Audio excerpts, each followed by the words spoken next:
नए साल में दिल्ली विधानसभा चुनावों के लिए आम आदमी पार्टी लगातार कांग्रेस को नजरअंदाज करती दिख रही है। पिछले 2 हफ्तों में दूसरी बार आम आदमी पार्टी के संयोजक अरविंद केजरीवाल ने कहा कि आगामी दिल्ली विधानसभा चुनाव के लिए आम आदमी पार्टी और आप कांग्रेस के बीच कोई गठबंधन नहीं होगा। अरविंद केजरीवाल ने कांग्रेस के साथ गठबंधन को लेकर चल रही अटकलों के जवाब में एक सोशल मीडिया प्लेटफॉर्म एक्स पर पोस्ट किया कि आम आदमी पार्टी दिल्ली में अपने दम पर चुनाव लड़ेगी। कांग्रेस के साथ किसी भी प्रकार के गठबंधन की कोई संभावना नहीं है, पर इसके बावजूद कांग्रेस को लगता है कि दिल्ली में आम आदमी पार्टी उनसे समझौता जरूर करेगी। 1 दिसंबर को अरविंद केजरीवाल ने यह क्लियर कर दिया था कि दिल्ली विधानसभा चुनाव के लिए कांग्रेस से कोई गठबंधन नहीं होगा। उसके बाद मंगलवार शाम को केजरीवाल ने राष्ट्रवादी कांग्रेस पार्टी प्रमुख और इंडिया गठबंधन के नेता शरद पवार से मुलाकात की।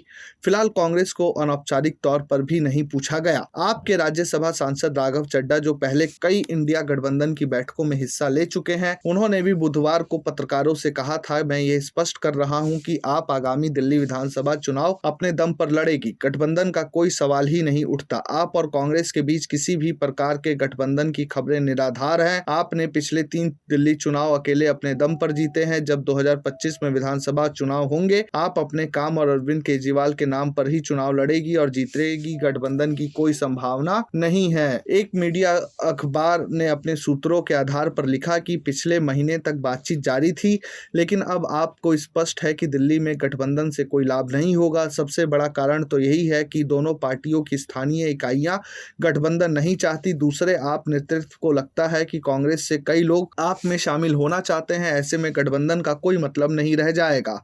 आम आदमी पार्टी की सबसे बड़ी चिंता यह है कि दिल्ली में कांग्रेस अपने मतदाता आधार को पुनः प्राप्त करने के लिए संघर्ष कर रही है। ऐसे में सीट छोड़ने से कांग्रेस फिर से मजबूत हो सकती है। आम आदमी पार्टी को यह भी लगता है कि एंटी इनकम्बेंसी से लड़ने के लिए सबसे बेहतर यही होगा कि कांग्रेस दिल्ली के लोगों के लिए तीसरे विकल्प के रूप में मौजूद रहे। इससे आम आदमी पार्टी से नाराज लोगों के सामने 2 विकल्प होंगे। इस तरह नाराजगी वाले सारे वोट बीजेपी की ओर नहीं जाएंगे।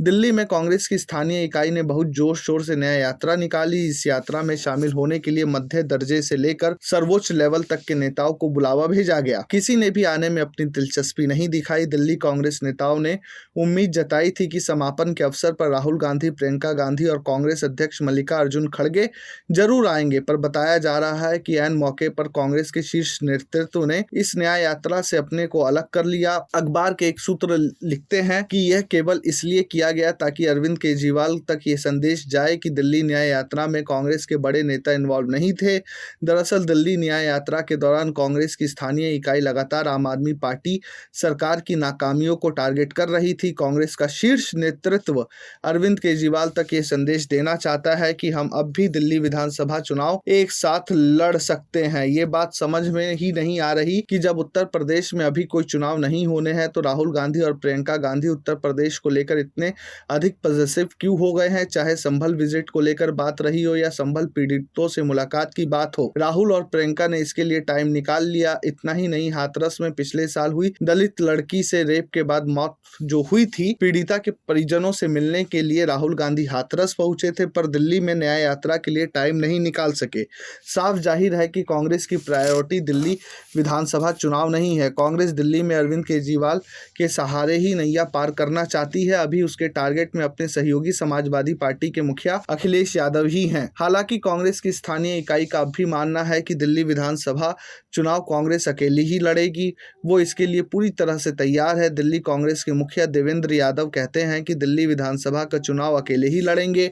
हम फिर से सत्ता में आने के लिए मजबूत स्थिति में हैं। हम किसी भी प्रकार का गठबंधन दिल्ली की भ्रष्ट सरकार के साथ नहीं करने जा रहे हैं। देवेंद्र यादव का यह भी कहना है कि आगामी 10 दिनों के अंदर कांग्रेस उम्मीदवारों की अन्य दूसरी लिस्ट भी आ जाएगी। कांग्रेस का दावा है कि पहली सूची आने के बाद आम आदमी पार्टी दबाव में आ गई है। यादव का कहना है कि कांग्रेस उन सीटों पर अपने प्रत्याशियों का घोषणा कर सकती है या करने जा रही है जहां से अभी आम आदमी पार्टी के प्रत्याशी तय नहीं हुए हैं। देवेंद्र यादव की बातचीत से लगता है कांग्रेस पार्टी भी दबाव की रणनीति पर काम कर रही है। स्थानीय इकाई आम आदमी पार्टी की हार्डकोर विरोधी है। दूसरे, कांग्रेस ने अपनी पहली सूची में उन जगहों से प्रत्याशी उतारे हैं जहां से आम आदमी पार्टी ने अपने प्रत्याशी नहीं बनाए हैं। मतलब भविष्य में दोनों पार्टियों के बीच बातचीत की गुंजाइश बनी रहे। Bureau report, प्रजाहित।